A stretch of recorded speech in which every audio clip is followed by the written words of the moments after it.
은혜로운 찬송 감사함을 드립니다. 5월달은 가정의 달입니다.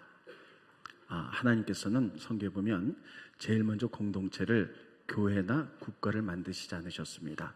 제일 먼저 가정의 공동체를 만드셨어요. 그래서 가정의 공동체는 굉장히 중요합니다. 가정이 건강해야 교회가 건강하고 나라가 건강해질 수 있습니다. 그래서 하나님은 이스라엘 민족을 향해서 쉐마 교육을 말씀하셨어요. 가장 중요한 교육입니다. 이스라엘아 들으라. 너희 하나님은 유일하신 하나님이니 정성을 다해서 하나님만 섬겨라.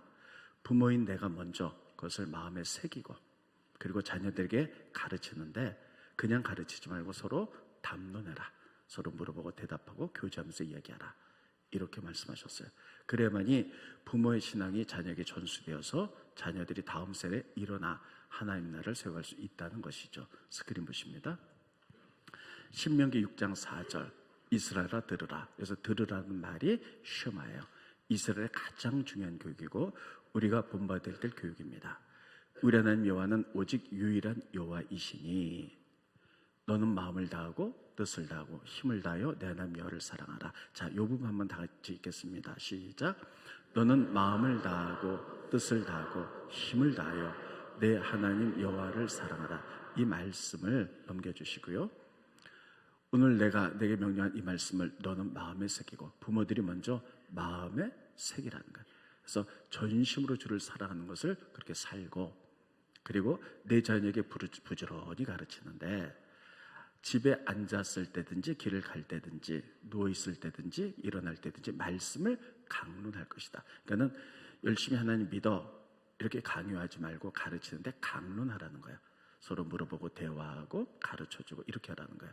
그러면 너는 또 그것을 자녀들의 손목에 메고 기호를 삼으며 미간에 붙여 표를 삼고 내 집 문설주 바깥문에 기록할지니라. 그러니까 어느 곳에 가든지 자녀가 있지 않도록 손목에 차우고 미간에 채우고, 집에 들어간 입구에 우리는 문패가 있지만 거기에 매주자 같은 것들 다 해서 하나님 사랑하라는 말씀을 놓고 아이들에게 가르치라. 이렇게 얘기하고 있어요. 이 쉐마 교육이 가장 중요한 교육입니다. 그래서 반드시 부모가 마음에 새기고 자녀를 그렇게 가르치면 자녀들이 믿음 가운데 서도록 돼 있어요. 우리나라 속담에 콩 심은 데 콩이 나고 팥 심은 데 팥이 납니다. 근데 오늘 부모가 굉장히 믿음의 사람인데 콩을 심었는데 팥이 나는 이야기, 이런 얘기를 좀 전하도록 하겠습니다. 므낫세 이야기예요.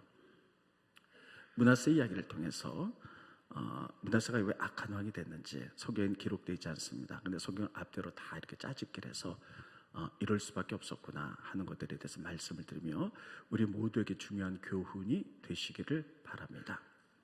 므낫세는 이스라엘 남쪽 유다의 가장 악한 왕입니다. 악이라는 것은 어떤 것이냐면 신명기 말씀의 기준으로 해서 하나님을 잘 섬기고 그렇게 살아간 왕을 좋은 왕이라고 평가하고, 정치를 아무리 잘했어도 하나님을 경외하지 않고 우상을 섬긴 왕을 신명기법에 의해서 그런 타락한 악한 왕이라는 거예요. 그런데 이 므낫세는 가장 타락한 왕이에요. 우상이라는 우상을 다 섬겼어요. 그래서 나라를 우상 공화국으로 만들었고 심지어 우상 박물관을 만들었어요. 그렇기 때문에 남쪽 유다가 멸망한 것이 므낫세가 우상을 섬겼기 때문이다. 성경이 그렇게 말하고 있습니다. 그런데 므낫세가 그들의 부모는요 정말 하나님을 잘 섬겼어요. 아버지가 히스기야입니다. 어머니가 헵시바예요. 그랬습니다. 히스기야, 헵시바. 히스기야는 말하지 않아도 너무나 유명한 믿음의 왕을 다 알고 있을 거예요. 그의 어머니는 헵시바예요. 헵시바는 무슨 뜻이냐면 내 안에 기쁨이 있다는 거예요. 그러니까 히스기야가 헵시바를 너무너무 사랑했어요. 믿음의 여인이에요. 얼만큼 믿음의 여인이냐면 하나님께서 이사야 선지자를 통해서 말씀하실 때 이스라엘 민족이 나의 사랑하는 자다 이렇게 표현할 때 이스라엘 민족을 헵시바로 부르겠다 말할 만큼. 스크린 보시죠. 이사야서 62장 4절에 보면 다시는 너 이스라엘 민족을 버림받은 자라 부르지 아니하며 다시는 내 땅을 황무지라 부르지 아니하고 오직 너 이스라엘을 헵시바라 하며. 헵시바, 너를 보면 정말 기쁘다. 그는 하나님이 이스라엘 민족을 헵시바로 표현할 만큼 굉장한 믿음의 여인이었어요. 히스기야하고 헵시바는 믿음의 아름다운 사람들인데 그 부모가 그렇게 신앙생활 잘했으면 콩을 심으면 콩이 나야 되잖아요. 근데 이상하게 그의 아들 므낫세가 왕이 된 다음에 다 우상 섬기는 거예요. 얼마나 우상을 많이 섬겼는지 이렇게까지 얘기합니다. 우상 공화국 만들었다 할 만큼. 자, 므낫세가 우상 섬겼던 모습을 좀 성경에 기록된 모습 오늘 본 말씀 보겠습니다. 스크린 보시죠. 열왕기하 21장 3절에 보면 그의 아버지 히스기야가 헐어버린 산당을 다시 세웠어요. 이스라엘 왕 아합의 행위를 따라, 아합이 우상 섬겼죠. 행위를 따라 바알을 위하여 제단을 쌓고 아사라 목상을 만들고 하늘의 1월 성신 해달 별들을 섬겼어요. 신으로요. 섬기며 넘겨주시고요.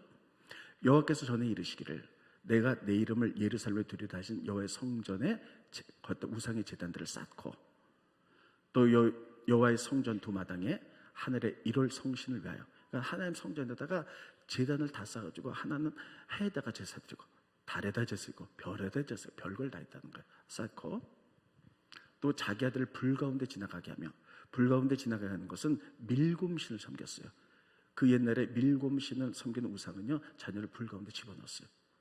사수를 행하며 신접한 자와 박수를 신음하며 여호와께서 보시기에 악을 많이 행하여 그 진노를 일으켰으며 또 자기가 만든 아로색인 아사라 목상을 성전에 세웠더라. 오죽하면 왕이 므낫세가 아사라 우상을 자기가 만들었어요.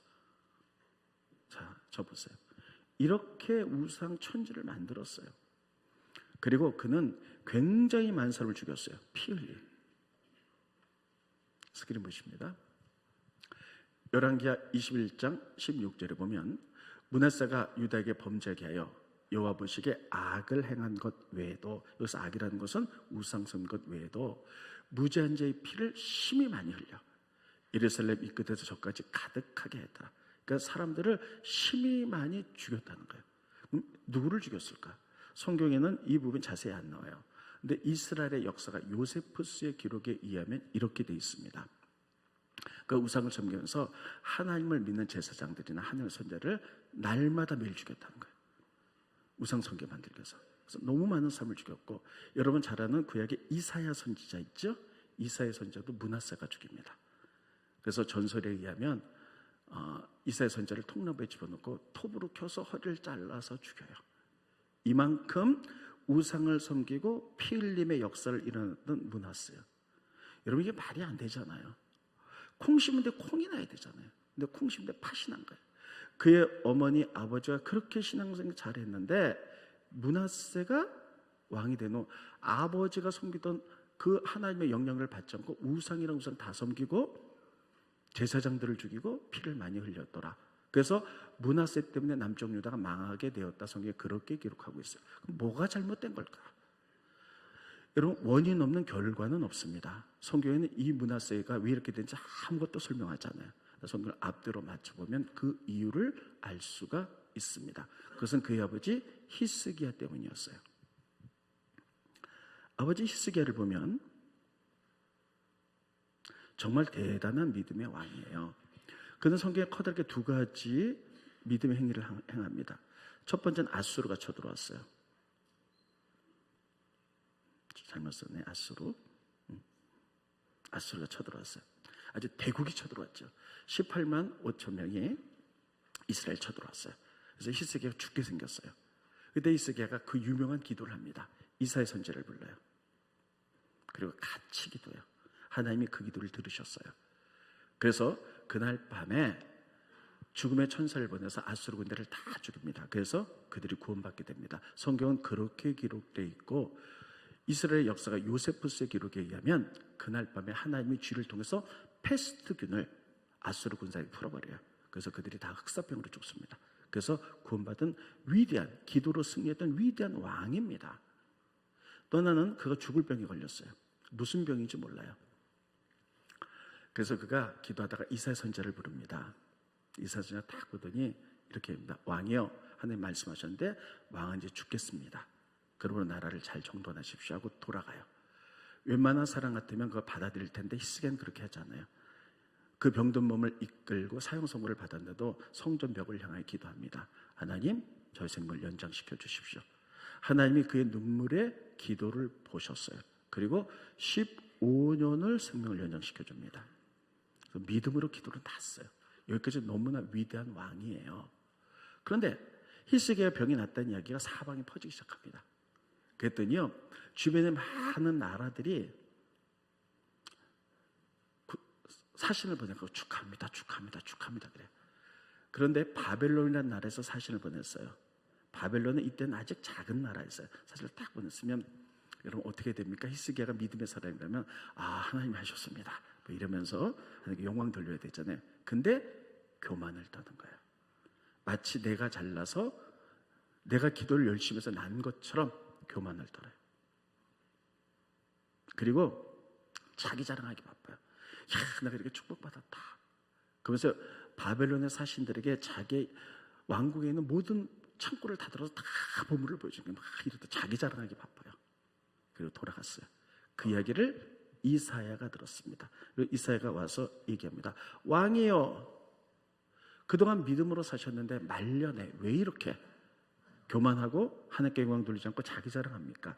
왕이 이렇게 교만했기 때문에 하나님이 당신에게 저주를 내렸는데 심판의 메시지를 전합니다. 두 가지예요. 첫 번째, 바벨론에게 자랑했기 때문에 바벨론에게 멸망할 겁니다. 그리고 당신들의 아들 가운데 바벨론 포로로 잡혀가서 환관이 될 겁니다. 내시가 될 겁니다. 이렇게 얘기해요. 여러분, 히스기야가 그 이야기를 듣고 회개를 해요. 그랬더니 이사야가 하나님이 당신이 회개했기 때문에 용서해 주시지만 이 예언은 계속돼서 당신의 아들 때에 심판이 이루어질 것입니다. 이렇게가 됩니다. 스크린 보시죠. 열왕기하 20장 16절을 보면 이사야가 히스기야에 이르되 여호와의 말씀을 들으십시오. 여호와의 말씀이 날이 이르리니 왕국의 모든 것과 왕의 조상들이 오늘까지 쌓았던 모든 것 자랑했기 때문에 하나님께 영광 돌리지 않았기 때문에 바벨론을 옮긴가 되고 하나도 남지 않을 것이고 멸망할 것입니다. 또 왕의 몸에서 날 아들 중에서 사로잡혀 바벨론 왕국의 환관은 내시거든요. 되리라 하셨나이다. 얼마나 비참. 나라 멸망하고 왕자들이 내시가 돼서 잡혀간다는 거예요. 가서. 그러니까 회개는 하는데 하나님이 이렇게 말씀하세요. 또 넘겨주시고요. 역대하 30장 26절에 보면 히스기야가 마음의 교만함을 뉘우쳐 회개했어요. 예루살렘의 주민도 그와 같이 하였으므로 여호와의 진노가 히스기야 생전에는 그들에게 내리지 않았다는 거예요. 그래서 다음 세대, 아들 세대에 내리겠다. 자, 이렇게 됐어요. 자, 히스기야가 생명을 연장받았어요. 몇 년?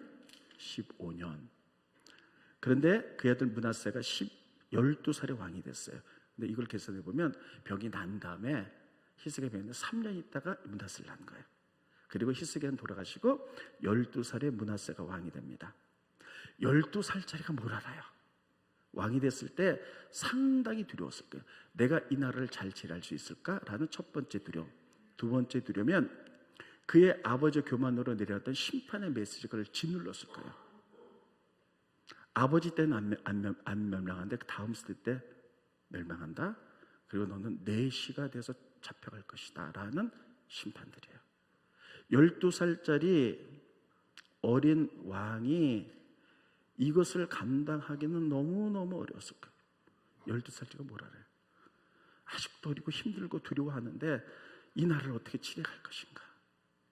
그리고 예언, 이스라엘은 종교적인 국가잖아요. 얘네들인데 왕이 되자마자 너 니네 나라 망해. 그리고 너는 잡혀가서 내시 될 거야 했을 때 그 엄청난 압박감과 두려움에 사로잡혀요. 그래서 그가 얻은 결론은 성경에 나 있는 얘기는 아닙니다. 근데 앞뒤로 짜집기를 해보면 두려움에 사로잡혀서 그 했던 것은 하나님 믿은 결과가 이건가 하는 거예요.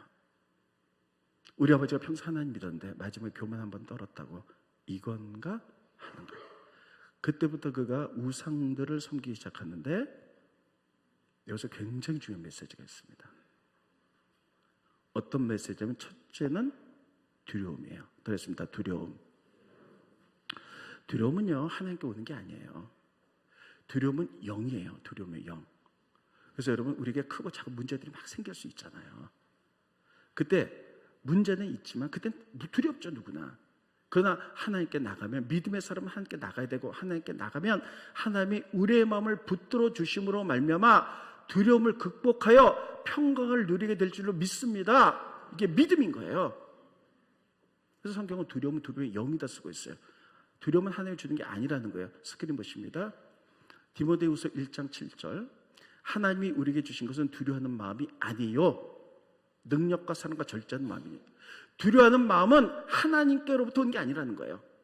디모데후서 1장 7절 집에 가서 읽어보세요. 두려워하는 마음이라고 쓰고 거기다 1번이라고 썼어요. 밑에 각주 1번을 보면 두려움의 영이라고 나와요. 하나님이 우리에게 주시는 것은 우리는 순간적으로 두려워할 수 있어요. 그러나 기도하면 우리가 극복해 날 수 있는 거예요. 두려움은 하나님께 온 것이 아니기 때문에 두려움은 그냥 내보내면 돼요. 예수 이름으로 명에 나가라. 기도하면 하나님이 평강을 주신 줄 믿으시기 바랍니다. 그런데 두려움은 영이기 때문에 그걸 자꾸만 보다 보면 두려움에 사로잡혀요. 그래서 아무것도 못해요. 오늘 오신 여러분들 가운데 크고 작은 문제, 질병이나 사업이나 물질이나 가정의 모든 관계적인 문제 때문에 두려워하는 분들이 계세요. 근데 그 두려움은 하나님께 온 것이 아니기 때문에 내보내야 되는데 거기에 막 사로잡혀가지고 어쩔 줄을 모르는 분이 계세요. 두려움에 사로잡혀갖고 밤에 잠도 못 자고 이거 잘못되면 어떡하나 힘들어하고 짜증내고 불만하고 원평하고 관계가 다 끊어지고 이것은 두려움의 영에 사로잡혔던 부분이에요. 그럴 때는 예수의 이름으로 끊어내시기를 예수의 이름으로 축원드리겠습니다. 두려움의 영이여 넌 하나님께로부터 온 것이 아니기 때문에 예수의 이름으로 명하노니 떠나라 이렇게 하면 떠나요. 그리고 하나님께 나가면 하나님 그것을 극복할 수 있는 믿음, 평강 주실 줄로 믿는 것이에요. 어린 소년이 두려움에 사로잡히게 됩니다. 그리고 우상들을 섬겨요. 우리 아버지가 평생 하나님 섬겼는데 결과가 이건가 하는 거예요. 그래서 반감으로 우상들을 섬기기 시작합니다.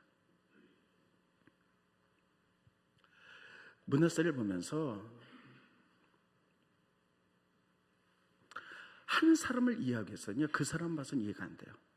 예를 들면 여러분들이 저를 이해하려면 저 하나만 봐서는 이해 안 돼요. 저희 부모님도 봐야 되고 봐야만이 이런 영향 때문에 이렇게 됐구나 이해가 되는 거예요. 므낫세가 우상을 섬기기까지 므낫세만 봐서는 안 되는 거예요. 므낫세, 그에게 영향 끼쳤던 아버지 히스기야, 그의 할아버지 아하스까지 봐야 되는 거예요. 따르겠습니다. 아하스, 히스기야, 므낫세. 이 3대를 걸쳐서 봐야만이 므낫세를 잘 이해할 수 있는 것입니다. 그의 할아버지 누구라고요? 아하스는 우상을 섬겼던 왕이에요.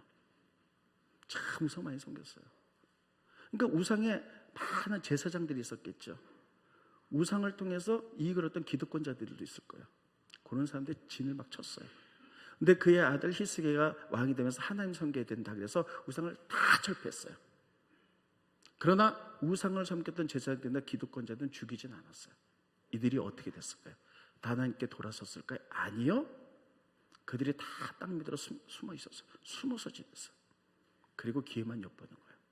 그의 아버지 히스기야 시대 때는 종교 교육을 일으켜서 다 하나님을 섬겼지만 이들이 하나님께 돌아왔을까요? 아니요. 이들은 다 숨어서 점조직으로 숨어서 숨 마시고 있었어요. 괴를 보고 있었죠.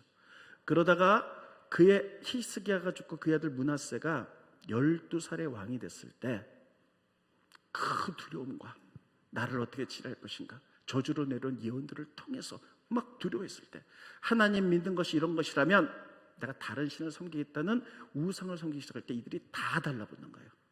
다 어린 왕에게 영향을 끼쳐서 전체가 우상이라는 우상을 다 섬기는 무서운 역사가 일어나는 겁니다. 이렇게 일하셔야 돼요. 이게 뭐냐면요, 중국이라는 나라가 있어요. 중국은 우리나라보다 먼저 복음이 들어간 나라예요. 그래서 많은 크리스찬들이 있었습니다. 근데 중국의 모 대통령이 문화혁명을 일으켰어요.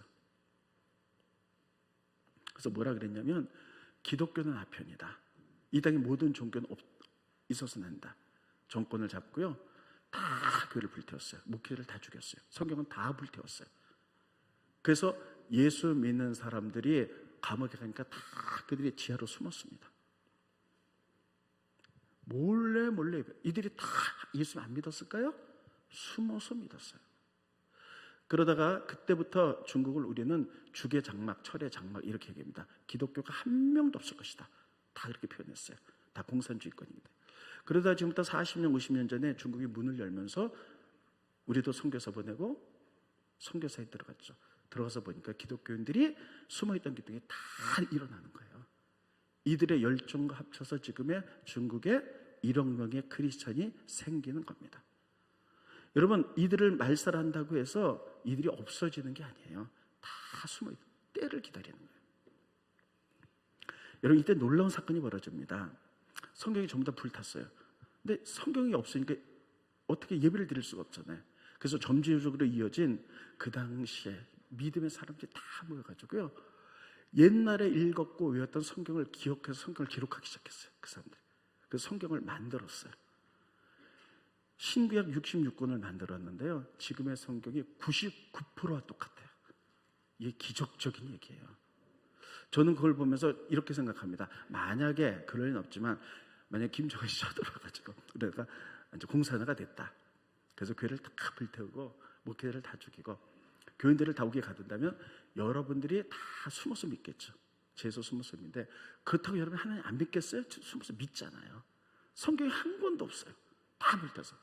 그러면요, 분명히 지하로 다 모여서 옛날에 성경 암송했던 것, 옛날에 성경 기억했던 거를 다 성경을 쓸 거예요. 그래서 저는 성경이 그대로 만들어진다고 저는 분명히 믿습니다. 그렇게 될 것 같아요.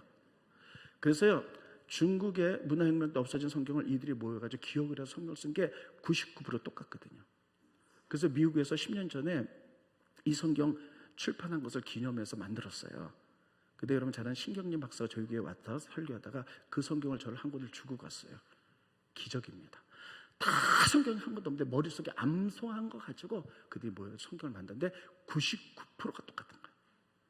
여러분, 믿음이라는 것은 칼로 불로 해도 안 없어져요. 다 숨어서 있을 뿐이에요. 근데 때가 되면 다 일어나는 거죠. 마찬가지로 우리는 아하스와 히스기야 문화를 그렇게 이해해야 돼요. 어떻게 하나님 섬기다가 어떻게 금세 또 우상 섬기다 이렇게 되냐? 아니죠. 3대를 보면 그의 할아버지 아하스 때 우상 섬겼는데 히스기야가 우상을 다 없앴지만 그 제사장들, 우상의 제사장들과 기득권자들은 다 숨어 있다가 때를 봤는데 므낫세가 하나님께 실망해서 일어났을 때 우상 섬길 때 다 달라붙는 거예요. 그래서 우상의 세상을 만들어요.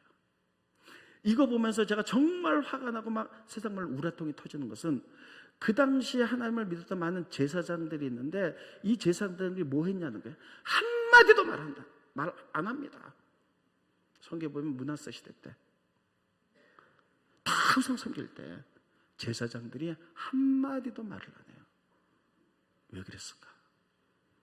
혹시 말했다가 그 당시에 왕 밑에 제사장들이 있었거든요. 원래는 하나님 밑에 왕이 있도록 만들었는데 이게 절대 권력 왕들이 갖고 되니까 근데 제사장인데 잘못 말하면 불이익을 당할까 봐 제사장들이 다 쉬쉬하고 넘어가는 거예요. 성경을 읽으면서 반드시 기억해야 될 게 있어요. 선지자하고 제사장인데 전혀 다른 그룹입니다. 따라했습니다. 선지자, 제사장. 선지자는 뭐냐면요, 제사장들이 아니에요. 평신도예요.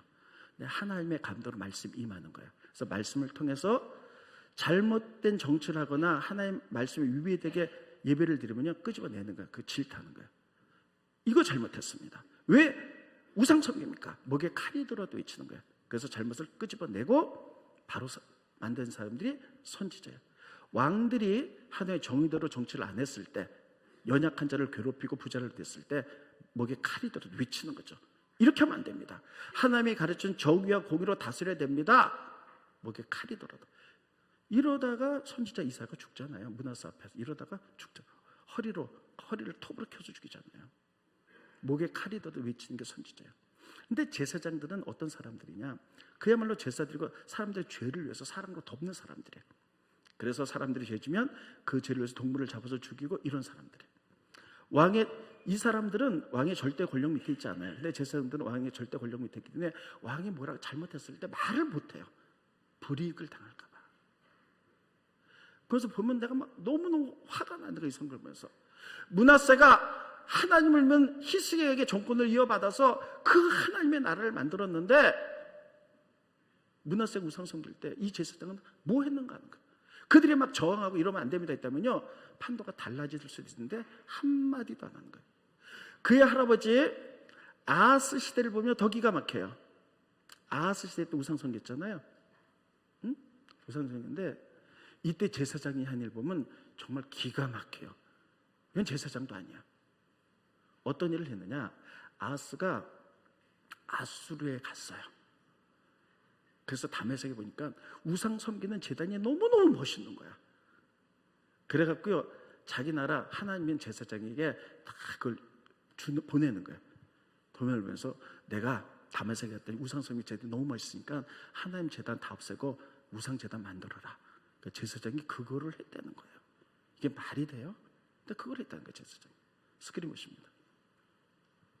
열왕기하 16장 10절 11절에 보면 아하스 왕이 아수르 왕 디글랏 빌리세를 만나러 다메섹에 갔다가 거기 있는 제단을 보고 아하스 왕이 그 제단의 모든 구조, 제단의 양식을 그려 제사장 우리에게 보냈더니 아하스 왕이 다메섹에 돌아오기 전에 제사장 우리아가 아하스 왕이 다메섹에 보낸 대로 그대로 제사장 우리아가 제단을 만들었다. 이게 제사장. 예를 들면 이렇게 해석하면 되겠습니다. 우리나라 대통령이 저기 태국에 갔더니 불교 국가잖아요. 막 금으로 번쩍번쩍하게 제단이 멋있어요. 그래서 저한테 전화를 했어요. 참 목사, 대통령이 내가 태국에 갔더니 그렇게 제단이 멋있더라. 너희 교회도 그거 다 헐어버리고 불교 제단을 만들어 너무 멋있더라 하고 저한테 통보를 보냈다면 내가 네네네 하면서 그게 만들었다는 거예요. 불교 제단을 커다랗게 만들었다는 거예요. 이게 말이 되는 겁니까? 근데 제사장들이 그렇게 했다는 거예요. 목숨을 걸고라도 이거는 하나님이 기뻐하지 않는 우상의 제단입니다 한 거야 되잖아요. 근데 제사장들이 아하스 시대 때 우리하던 제사장이 다 그렇게 했다는 거예요. 권력 밑에 잘못 말했다가는 불이익을 당할까봐 네네네네 하면서 다 했다는 거예요. 므낫세 시대 때, 히스기야 시대 그렇게 많은 제사장들 그 다 우상 쓰며 그럴 때 여러분 제사장도 죽이기 시작하거든요. 피를 흘리거든요. 이사야도 죽이고. 그러니까 제사장이 한마디도 말을 못하는 거예요. 이것을 보면서 오늘 우리에게 주시는 교훈이 있어요. 우리는 제사장도 한같은 제사장들이에요. 그래서 사람을 사랑해야 돼요. 사람들 용서해야 돼요. 이게 교회와 우리들의 본분줄 믿습니다. 아, 왜 대답이 없으세요? 안 용서할 거예요? 안 사랑할 거예요? 따라했습니다. 우리는 왕같은 제사장으로 사람을 사랑하고 용서해야 된다. 이 부분이 우리 교회와 여러분과 제가 해야 될 일이에요. 그러나 선지자적인 제사장이 돼야 된다는 것이에요. 따라했습니다. 선지자적인 제사장. 우리가 교회가 잘못 돌아갈 때 하나님의 말씀에 의거해서 잘못된 거는 하지 말아야 된다는 거예요. 그래서 말씀에 의해서 잘못된 부분은 제사장이긴 해도 선지적인 제사장으로서 말씀에 어긋난 것들을 우리는 때로는 항거도 해야 될 줄 아는 거예요. 이거는 아닙니다 말할 줄도 알아야 되는 거예요. 그게 말했다가 불이익을 당할까 봐 아무 말 안 하고 죄를 짓게 하는 이러한 므낫세 시대 제사장처럼 돼서는 안 된다는 사실을 오늘 성경은 우리들에게 말씀하고 계신 거예요. 따라했습니다. 선지자적인 제사장이 되자. 이 시대에 우리가 해야 될 일들입니다. 교회는 반드시 왕같은 제사장으로서 사랑과 용서를 품어야 돼요.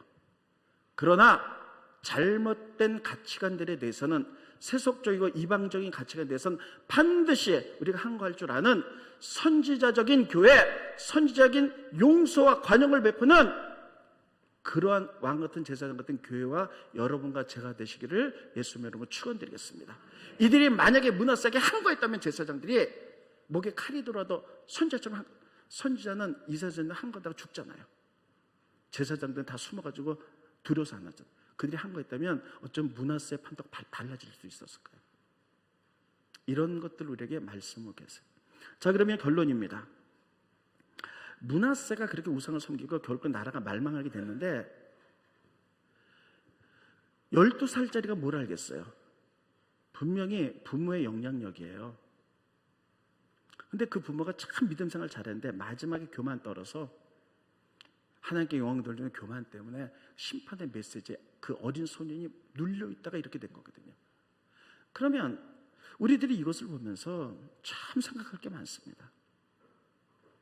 신앙생활 처음부터 끝까지 교만 떨지 않고 겸손하게 잘 하기 위해서 우리는 어떻게 해야 되는가? 그래야지 우리 다음 세대 자녀들이 믿음 생활 그대로 잘하는 거예요. 여러분, 부모들은 신앙생활 잘하는데 자녀가 지금 신앙생활 안 한다. 이유가 있는 거거든요. 원인 없는 결과는 없는 거거든요. 근데 다 그런 건 아닌데 우리 교회는 아니고요. 저기 다른 교회 보면 여러 가지 이유가 있지만 대부분 인독 때문입니다. 인독이 뭐냐면 사람의 독이에요. 사람의 독은 뭐냐면 말이에요. 교회에서는 우리 교회는 그렇지 않습니다. 저기 다른 교회 가보면 하나님 잘 믿는 것 같아.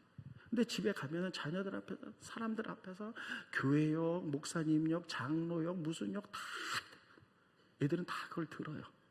그래서 예수 잘 믿으래. 애들은 안 믿어요. 튕겨나갑니다. 이것을 인독이라 그러는 거예요. 이게 굉장히 무섭습니다. 혹시 오늘 오신 분들 가운데 난 정말 하나님 잘 믿는 것 같은데 내 자녀들이 하나님 안 믿는데 여러 가지 이유가 있겠으나 혹시 인독 때문에 나의 부족함으로 나의 잘못된 이런 것들 때문에 막 욕하고 막 불만하고 이런 것 때문에 자녀들이 저를 빼도 하나님 왜 믿어? 그래서 하나님 잘 믿으라 그러는데 이렇게 되진 않았는지를 반드시 봐야 되는 거예요. 우리가 19일 날 26일 날 조은하 교수님 모시고 부흥회를 했어요. 신앙 부흥회, 교육 부흥회를 했는데 그분이 이렇게 얘기했어요. 자 보세요. 잘 들으세요. 어른들의 정서와 아이들의 정서는 다르다는 거예요. 어른들은요, 저 사람이 무슨 말 하면 그것을 잘 받아들일 수 있는 성숙함이 있어요. 근데 아이들은 그렇지 않다는 거예요. 그냥 받아들인다는 거예요. 예를 들면 이런 거예요. 애들이 너무 공부를 안 하고 막 내가 속만 쓰니까 맨날 그냥 게임만 하고 막 이래. 너무 하고 너 그러려면 집 나가! 그렇게 얘기를 할 때가 있잖아요. 그 얘기는 뭐예요? 진짜 집 나가라는 거예요? 너 깨닫고 좀 열심히 해라 이런 뜻이잖아요. 집 나가! 그럼 어른들은 그 말 속에 있는 정서, 그 뜻을 알아들어요. 이게 성숙한 거예요. 그런데 아이들은 아직 성숙하지 못해서 단순할 때 그거를 그대로 받아들인다는 거예요. 집 나가 그러면 진짜 집 나간다는 거예요. 그 나중에 찾아 왜 나갔어? 그럼 엄마가 나가랬잖아. 막 이게 아이들이라는 거예요. 하나님의 심판의 말씀이 문하세에게 떨어졌어요. 뭐냐면 나라 멸망할 것이야 뭐 이런 게 떨어졌어요. 그러면 이 말씀의 의도가 뭐냐는 거예요. 우리는 알아요. 하나님의 심판이 목적이 아니에요. 이 말씀을 통해서 깨닫고 회개하라는 거예요. 그러면 내가 너를 다시 회복시키겠다는 이 의도거든요. 성숙한 사람들 깨달아요. 하나님의 말씀이 선포됐을 때 그 의미를. 근데 이 문하세는요 아직 어린아이니까 그냥 그대로 받아들이는 거예요. 하나님 믿은 결과 이거라서 결국은 망하고 내가 내시가 되겠구나 하는 이런 거. 이 영향력이 어디서부터 하냐는 거예요. 부모. 신앙생활 잘했지만 하나의 허점으로부터 오는 거예요. 굉장히 중요해요. 나는 신앙의 허점 때문에 내 신앙의 허점, 어쩌면 하나님을 믿으면서 내가 어떤 물질에 대한 어떤 지나친 욕심 때문에 자녀들이 시험 돼서 그게 안 나오진 않는가. 내가 하나님 잘 믿는다고 했지만 내가 다른 사람께 너무 냉정하게 하고 너무 잘못해가지고 함부로 말해서 자녀들이 저런 하나님 내가 왜 믿으면서 내가 자녀의 신앙생활 안 하진 않는가 하는 어떤 허점 너무너무 중요해요. 그래서 먼저 보면 너는 전심으로 하나님 사랑하면서 마음에 새겨라. 부모가 먼저 새겨라. 그 자녀에게 가르치는데 막 무조건 믿어가 아니라 강론하라. 엄마 나 이랬는데 그때 시험 들었는데 그래 그건 이거야 하면서 가르치면서 이렇게 하라는 거예요. 그런 결론입니다. 우리가 예수 믿고 허점 내지 않고 끝까지 잘 믿어서 자녀들에게 좋은 영향을 끼쳐서 자녀들이 잘 하나님 믿어서 다음 살 이렇게 하기 위해서 어떻게 해야 될까 하는 거예요. 답은 다른 건 없어요. 따르겠습니다. 성경 읽는 것밖에 없어요. 성경을 통하여 하나님의 음성 듣고 성경 읽었어야 돼요. 그리고 성경을 배워야 돼요. 그리고 삶으로 살아내는 것밖에 없어요. 이게 믿음이에요. 성경 우리가 잘한 건 칭찬하지만 우리가 이제 아침에 거울 보잖아요. 저도 아침에 출근할 때 거울 보고 머리는 흩어진 데는 없는지 넥타이는 잘 맺은지 봐요. 거울은 보이잖아요. 그래서 잘못 맺은 거 이렇게 다루 맺잖아요. 성경 우리의 거울이에요. 성경을 통해서 우리들이 날마다 봐야 돼. 내가 잘못된 건 없는가 고쳐야 되고. 성경이에요. 성경은 이렇게 기록하고 있습니다. 스크린 보시죠. 디모데후서 3장 16절 여러분, 모든 성경은 하나님의 감동으로 된 것으로 따르습니다. 교훈, 책망, 바르게 함, 의로 교육하기에 유익하다. 보세요. 성경이 그래서 위대한 거예요. 하나님 계시고 내가 믿음으로 나갑니다. 근데 우리의 믿음의 길을 제시하는 건 성경밖에 없어요. 그래서 교훈을 얻어서 나가요. 나가다가 잘못되는 경우가 있어요. 근데 내가 잘못된지 모르잖아. 근데 성경이 거울에서 읽을 때 내가 잘못 살았구나. 성경의 책망이에요. 그리고 바르게, 다시 돌아게 바르게. 그리고 또 의로 교육해서 하는 게 믿음으로 성장하게 나가는 거예요. 이게 성경 거울이에요. 성경 읽으셔야 되는 거예요. 내가 뭘 잘못했는지를 알아야 되는 거예요. 그래서 넘겨주시면 17절에 이는 하나님의 사람으로 온전하게 만든다. 따르겠습니다. 하나님의 사람으로 온전하게, 성경을 통해서만이, 말씀을 읽고 살아야만이 삶으로 살아면 온전해진다는 거예요. 그렇지 않으면 아무리 믿음 좋은 사람도 믿음이 펑크가 날 수밖에 없어요. 그것 때문에 믿음 어린 사람들에게 잘못된 영향을 줄 수도 있는 거예요. 지금 우리 왕들이 얘기를 했어요. 하나님은 이것을 너무 잘 알았기 때문에 이렇게 얘기했어요. 신명기에 보면 모세에게 앞으로 왕이 생기면 왕이 해야 될 왕의 일들이 있다. 첫째, 레인 앞에서 성경 써라. 매일 읽고 성경 배워서 말씀대로 살아라. 그래야지 좌로나 우로나 흔들리는 교만하지 않게 된다는 거예요. 권위 가지고 내 마음대로 안 한다는 거예요. 스크린 보시죠. 신명기 17장 18절에 보면 그가 왕에 오르거든 율법서의 등서본을 레위 사람 제장 앞에서 책에 기록하는 날마다 쓰라는 거예요. 쓰고 평생에 자기 옆에 두고 읽고 하나님 경외를 배우고 율법의 모든 말과 규례를 지켜 행하라는 거예요. 따라서 행하라. 배워서 행하고 성경 쓰라는 거예요. 그러면 그의 마음이 형제 위에 교만하지 않다는 거예요. 그래서 제대로 하나님 영광을 드러낸다. 모든 왕들은 그렇게 하라는 거예요. 히스기야도 그렇게 했을 거예요. 근데 나중에 히스기야 교만 왜 떨었을까요? 성경 안 나죠. 분명히 성경 안 썼을 거예요. 안 읽었을 거예요. 저도 목회자인데 성경을 한 달간 안 읽으면 인간 생각이 막 올라와요. 성경 읽고 행할 때 교만하지 않고 하는 말씀의 순종 앞에서 나가는, 이게 믿음이 잘 나가서 열매 맺는 길이에요. 그리고 아무리 성경을 읽어도 인간의 욕망이 자꾸 올라올 때가 있어요. 그래서 영적 전쟁을 하는 거예요. 스크린 보십니다. 마지막 성경입니다. 디모데후서 4장 7절에 보면 바울이 고백했어요. 나는 선한 싸움을 싸우고 나의 달려갈 길을 마치고 믿음을 지켰다는 거예요. 끝까지 믿음 지킨 것은 선한 싸움, 영적 전쟁을 했기 때문이에요. 따르겠습니다. 영적 전쟁. 내가 하나님의 말씀을 뛰어넘고 있는가? 내 욕심대로 살고 있는가? 내 자아와 날마다 싸우는 거예요. 선한 싸움. 기준은 뭐냐? 말씀이에요. 말씀이 없으면 기준이 없는가? 내가 좀 잘 살고 잘못 살고 있지 물인지 밥인지 뭐 아무것도 몰라요.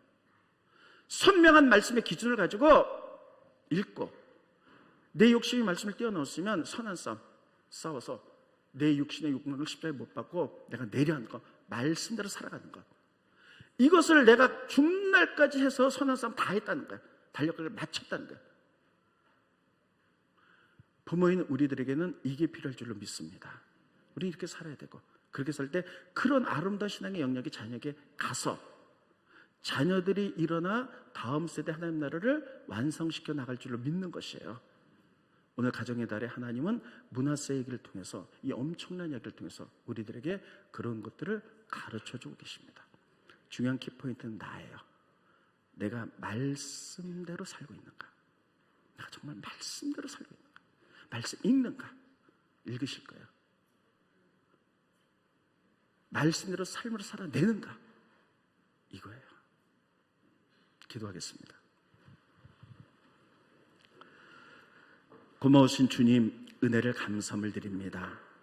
오늘 가정의 달을 맞이해서 문하세 이야기를 통하여 우리가 많은 이야기를 들었습니다. 하나님, 우리가 전심으로 주를 사랑하며 먼저 마음에 새길 수 있도록 도와주시고 우리 자녀들에게 강론으로 가르치며 그래서 다음 세대에게 하나님의 말씀에 영향을 끼치고 하나님 나라를 세워갈 수 있도록 인도하여 주시옵소서. 예수님의 이름으로 간절히 기도합나이다. 아멘.